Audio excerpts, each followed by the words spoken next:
आज हम ये Microtek digital EB 900 model inverter को ठीक करेंगे। इसका फॉल्ट क्या है, पहले हम आपको फॉल्ट दिखा देते हैं। ये बैटरी मोड पे भी काम कर रहा है और मेंस मोड पे बिल्कुल सही काम कर रहा है। अब ये जैसे मेंस मोड पे हमने दे रखी है चार्जिंग कर रहा है, लेकिन ये बैटरी की वोल्टेज 14.6 गई हुई है और एम्पियर भी ये इसका मतलब ओवर चार्ज कर रहा है। एक तो फॉल्ट है ये। दूसरा इसकी लोकट चेक करते हैं। हमने ये मेंस हटा दिया इसका।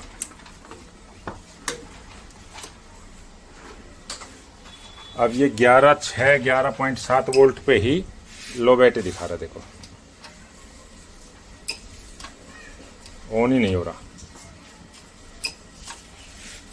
मल्टीमीटर से चेक कराते हैं। ये 11.59 है और मैं दिखाता हूँ। ये हमने एक पॉजिटिव नेगेटिव पे और रेड ये हीट सिंक पे पॉजिटिव रखा और 11.59 इसकी वोल्ट है। अब हम जैसे ही इसको ऑफ करते हैं, एक बार बैटरी को बंद करके ऑफ कर लिया, फिर ऑन करता हूँ। अब यहाँ पे देखो 1160 वोल्ट आई हुई है।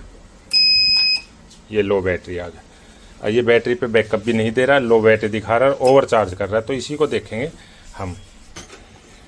अब इसमें बैटरी सेंसिंग की पिन, इसकी माइक्रो IC की पिन नंबर 5 है। ये 1 2 3 4 5 हमने ये राउंड अप कर दिया। ये 5 नंबर। अब ये 5 नंबर पे 2.93 आ रही है, जबकि 3.5 वोल्ट आएगी तब ये इन्वर्टर ऑन होगा। अब ये हमारी वोल्ट आ रही है इस पे इन्वर्टर में हीट सिंक से प्लस आई। प्लस से ये 2 डायोड लगे हुए हैं।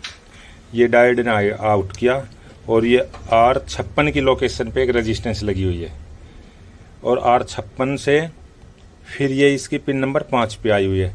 तो ये जो R56 है इसकी रेजिस्टेंस की वैल्यू शिफ्ट हो जाती है।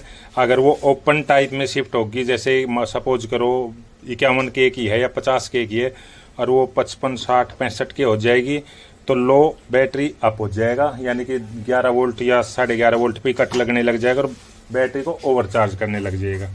अगर वो शिफ्ट डाउन में हो गई, यानी 50 की जगह 47 50 या 40 पे हो गया, तो वो बैटरी को फुल चार्ज से पहले ही फुल दिखा देगा और बैटरी की डीप डिस्चार्जिंग बढ़ जाएगी। तो हम इस जो 56 है इसको हटा के और हमने ये एक प्रीसेट से एक रेजिस्टेंस लगा के हमने ये 20 के की प्रीसेट और 47 के की रेजिस्टेंस लगाई है। इसको हटा के हम इससे सेट करेंगे।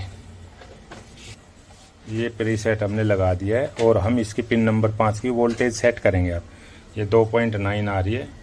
चलो इसको जहाँ इसकी वोल्टेज बढ़ेगी उसी साइड घुमाएंगे हम इसको। दूसरी साइड घूम कम होने लग गई।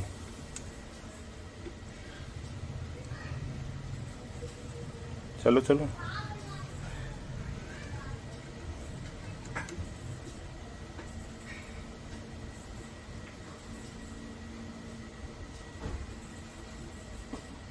अब इस पे 10.5 है और ये आउटपुट इस पे पिन नंबर 5 पे 2.9 है।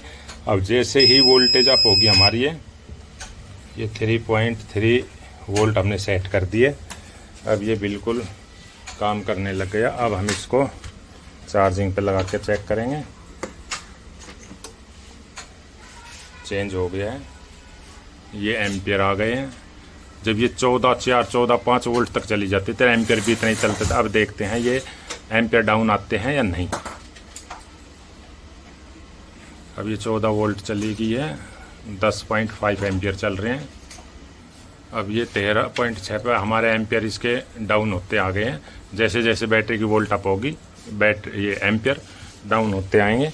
और ये फर्स्ट क्लास काम करने लग गया है और हमने इस पे ये ग्लू गन वगैरह भी लगा दी है।